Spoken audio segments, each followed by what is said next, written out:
अस्सलामु अलैकुम।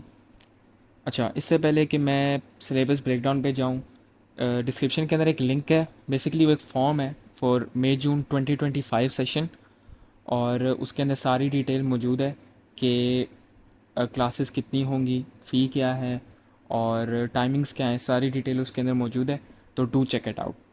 अच्छा बेटा, एएस के अंदर ना हमारे पास तीन कंपोनेंट्स होते हैं, या तीन पेपर्स कह लो। पेपर वन जो होता है वो 1 आवर 15 मिनट्स का होता है।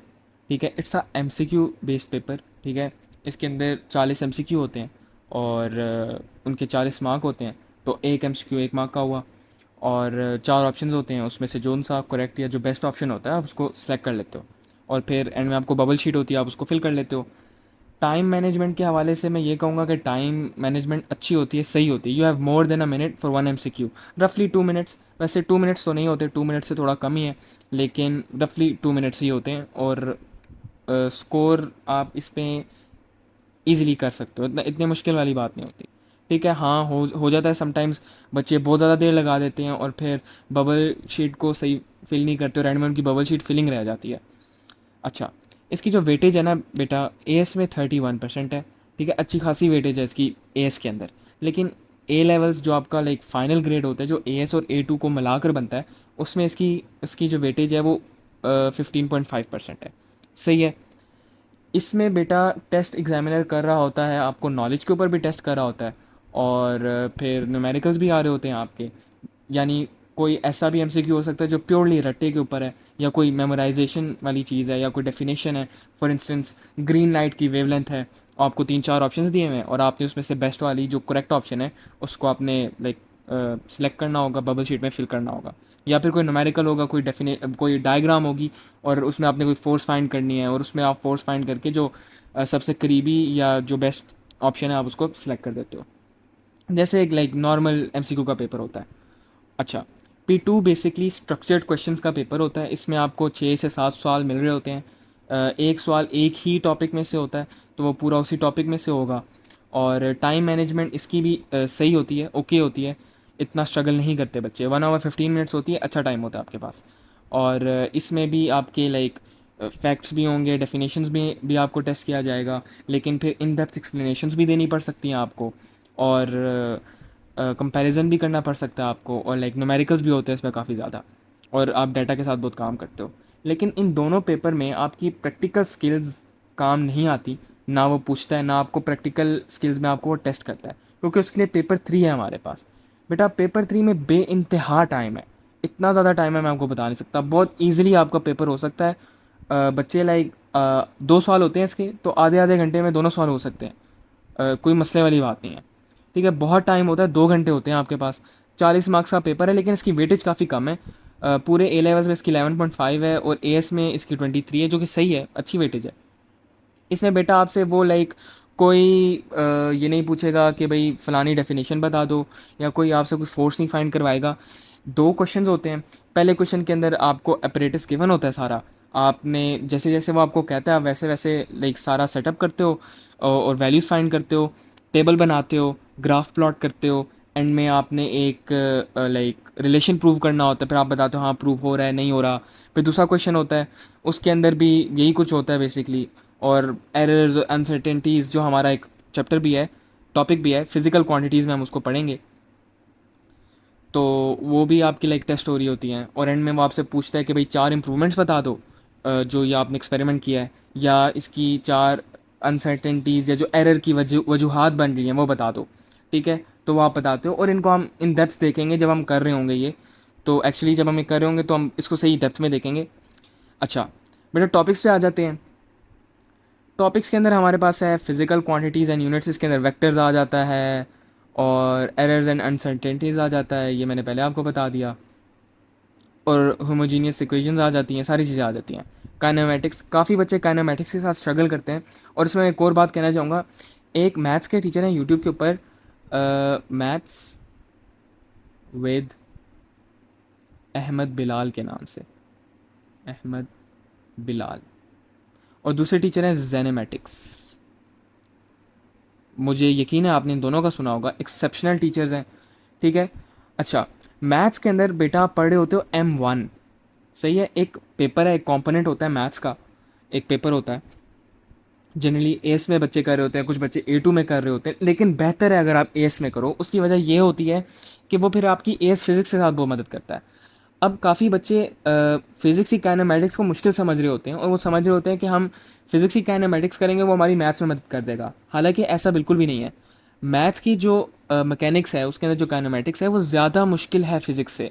तो बेसिकली मैथ्स आपकी फ़िज़िक्स में मदद कर रहा होता है। अब अगर आप एक ए लेवल्स के स्टूडेंट हो तो जनरली स्पीकिंग आपके लाइक जो आपके सब्जेक्ट की लाइक सिलेक्शन होगी वो या तो होगी बायो, केमिस्ट्री और physics, physics, computer and maths, या फिर मैथ्स, फिज़िक्स एंड केमिस्ट्री। ठीक है, तो बेटा ये तीन सबसे कॉमन है। अब मैं ये नहीं कह रहा कि और कॉम्बिनेशंस नहीं होते, काफ़ी बच्चों के होते हैं, लेकिन जो जनरली फ़िज़िक्स पढ़ रहे हैं उनके यही तीन, मोस्टली यही तीन होते हैं उनके कॉम्बिनेशंस। तो बेटा देखो, मैथ्स कॉमन है, काफ़ी कॉमन है।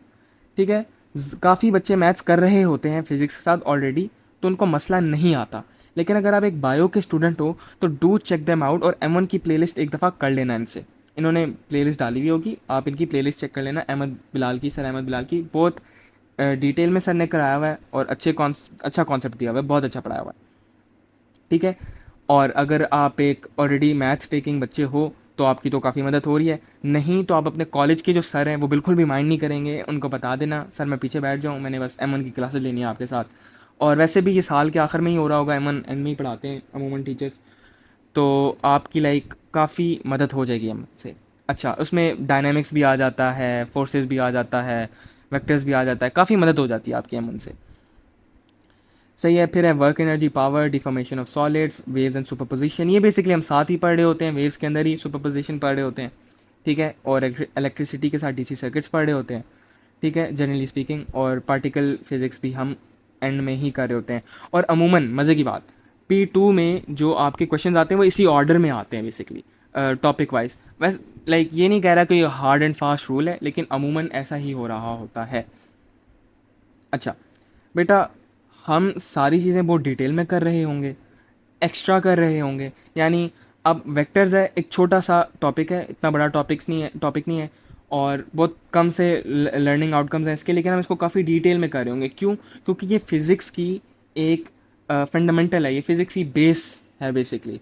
ठीक है, अब कोई बच्चा है वो कह रहा है भाई मैं तो आगे जाके कंप्यूटर की फील्ड में जा रहा हूँ, फिज़िक्स से मेरा कोई ताल्लुक वास्ता नहीं है। बेटा देखो, फिज़िक्स एक ऐसी चीज़ है जो आपको दुनिया में हर जगह मदद करती है। एक ऐसी चीज़ है जो आप हर जगह एक्सपीरियंस कर रहे होते हो।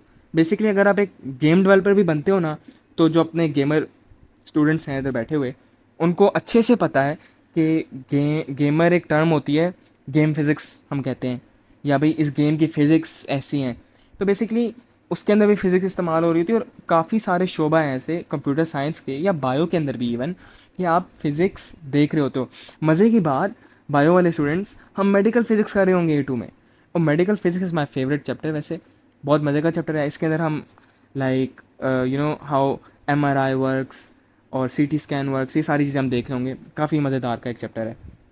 खैर, जिस तरह मैं पढ़ाऊँगा, मैं बहुत ज़्यादा नॉलेज पे फोकस करूँगा, ताकि आपको एक्स्ट्रा नॉलेज भी मिले और आपको मज़ा आए, जेन्युइनली मज़ा आए पढ़ते हुए, और आप चीज़ों को विजुअलाइज़ कर सको। इस पूरे कोर्स का मकसद ही है डायग्राम्स के थ्रू, सिमुलेशंस के थ्रू आपको चीज़ विजुअलाइज़ करवाई जा सके। बेसिकली मेरे नज़र में एक अच्छा टीचर वही होता है जो आपको लाइक कॉन्सेप्ट विजुलाइज करवा सक रहा है, ताकि आप उसको लाइक अच्छे से समझ सको। ठीक है, और वैसे एक और बात कहता चलूँ कि टीचर पे A लेवल्स इतना डिपेंड नहीं करता। आप जिस मर्ज़ी से पढ़ो, आप बेशक किसी टीचर से ना पढ़ो, अगर आप पढ़ने वाले हो तो आप सिर्फ किताब से पढ़ के A ले सकते हो।